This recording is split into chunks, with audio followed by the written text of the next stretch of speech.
you'll shoot your eye out. Everyone knows that line. This surprise 1983 classic has become a Christmas Day tradition on TV. As cable networks TBS and TNT both play the movie 24 hours straight. So if you turn your TV on this Christmas, it will be impossible to avoid at least flipping by one of the many memorable scenes packed into this epic Christmas coming-of-age classic. Everyone remember Ralphie's reverence for the coveted Red Ryder BB gun. You'll shoot your eye out, kid. Or how about Dad's leg lamp? Be careful with it. It's fragile, after all. It must be Italian. Did anyone out there ever get their tongue stuck to a pole like this? It seems uncomfortable, but now it's time for you to get comfortable, because today we are going to find out what happened to the cast of A Christmas Story. I'm your host, Nostalgic Nick, with the latest on the Parker family and their friends. If you enjoy this video, we triple dog dare you to give it a like, and be sure to subscribe so you can get alerts for our next Nostalgic Rewind. Without further ado, let's unwrap this trip down memory lane. Peter Billingsley. The holidays bring out a lot of memories for people, and little Ralphie's no different. His memories drive the whole movie and set the Christmas mayhem into motion for us all to enjoy. As he unravels this tapestry of Christmas stories, Ralphie introduces us to an ambitious and relatable kid with one big gift on his wish list, a Red Ryder BB gun. Along the way, he faced bullies, unwise dares, scary Santas, and some very colorful language. Fudge. Only I didn't say fudge. Peter Billingsley won the role of Ralphie against 8,000 other hopefuls. Producers felt comfortable with their choice, thanks to Billingsley's performance opposite Burt Reynolds in Paternity, just 2 years prior. In costume, Billingsley looked like a deranged Easter bunny, but that humiliation didn't kick him out of Hollywood. In fact, he's done a bit of it all. He directed the 2009 Vince Vaughn movie Couples Retreat, and he's also been an executive producer for a lot of big projects, from Iron Man to TV shows like Sullivan and Son and F is for Family. He still does act on occasion, usually festively, being a fellow elf to Will Ferrell's titular character in Elf, and also as a ticket agent in 4 Christmases. That is one fudging good resume. Ian Petrella. Hey Randy, how do the little piggies eat? That's the ingenious question Mrs. Parker needs to ask if she had any hope of getting her youngest son Randy to eat. Very clever, but very messy. At least there's no way he'd ever get cold in all those layers and layers and layers of winter clothing. Can't move your arms? Well, you can't get frostbite either. What is it? I can't put my arms down! Thanks to A Christmas Story, Ian Petrella became a child actor when he was 8. Since then, he has discovered an unexpected passion for puppetry. He attends movie screenings upon request, especially around the holidays. Today, in his mid-40s, he feels proud and pleasantly surprised A Christmas Story is still so popular today. He honored it by donating to the museum modeled after the house in the movie. So glad he finally came out from under the sink. Darren McGavin.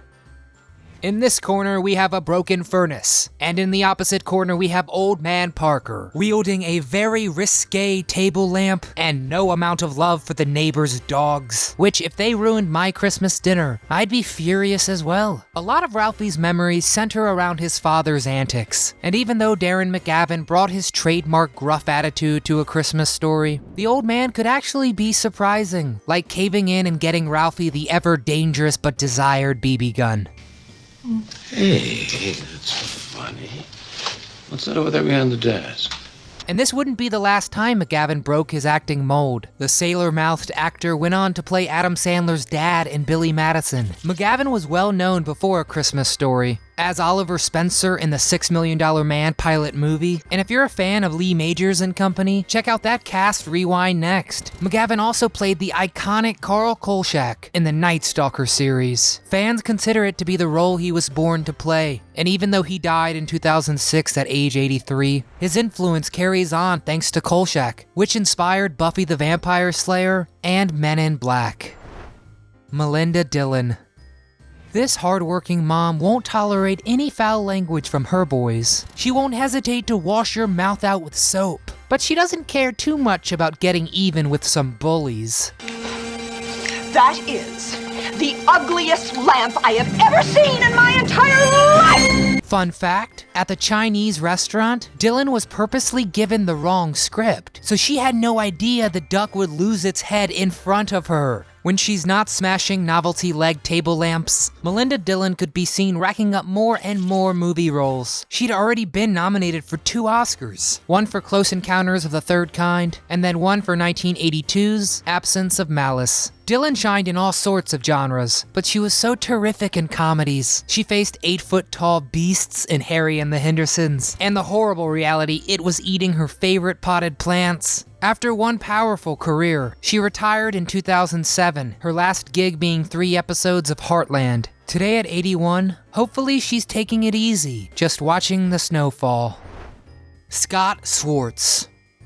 I triple dog dare ya to lick the school flagpole. Flick, maybe don't, but he knows. You don't just refuse a triple dog dare. And Flick's tongue was stuck for good. To get that shot, Bob Clark used a hidden suction tube to safely create the illusion that his tongue had frozen to the metal. A Christmas Story was certainly Schwartz's biggest role, but he did have others, like in 1982's The Toy. But after struggling to find gigs in the early 90s, he actually started working in the adult film industry. Many of his roles were non-sexual, but not all were, and he continued doing that until the 2000s, when he finally decided to try a more serious form of acting again. Today, in his early 50s, he also manages a sports and movie memorabilia store with his father, Dan Schwartz.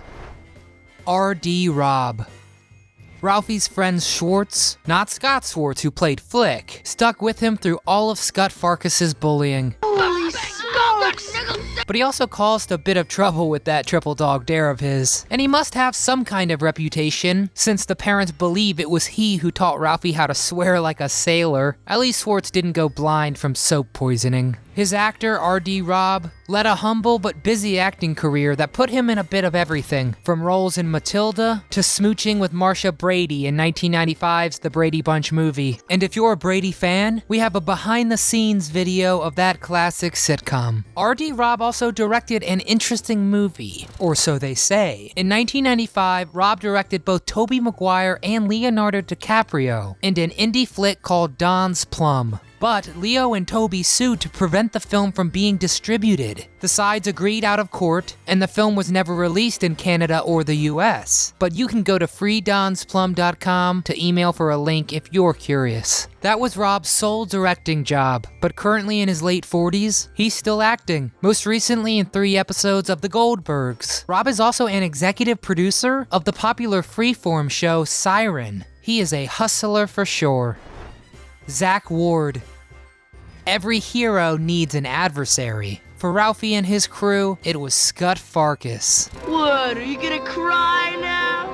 Come on, cry, baby, cry for me. Come on, cry! When a weirdly condescending Santa wasn't shoving Ralphie down slides, he was being shoved by Farkus. He and his buddy Grover loved tormenting their neighbors, but Ralphie would get the last laugh. Canadian actor Zack Ward almost ended up playing the sidekick bully instead of his Farkus, but as soon as he and his counterpart showed up on set and showed their stuff, their roles were swapped. Although Ward played a nasty little fellow, he's actually one of the nicest guys you'll ever meet. He often speaks to high school students giving advice, telling them to fail, saying, quote, "You don't fail, you succeed in finding out what doesn't work." It's probably worth following his advice, since Ward is the most successful actor from the children of A Christmas Story. He was a series regular in the 2000 TV series Titus, and today at 50 years old, he's still working. His most recent credit was in a Steven Seagal movie titled Beyond the Law in 2019. What a fighter. Oh fudge. Is it over already? Well, let's get to the last present right here. It's a question for you. What's your favorite part of this Christmas classic? Is it the Italian leg lamp? The high-strung code breaking in the bathroom? Or what about the dogs and Old Man Parker fighting over the still not done turkey? Get in the comments and let's share our favorite memories. We want to read yours. That's all for this festive cast rewind, but don't forget to subscribe so you can see what we come out with next. And if you enjoyed this cast update, please be sure to give it a thumbs up. From all of us here at Do You Remember, thanks for watching and have a happy holiday season.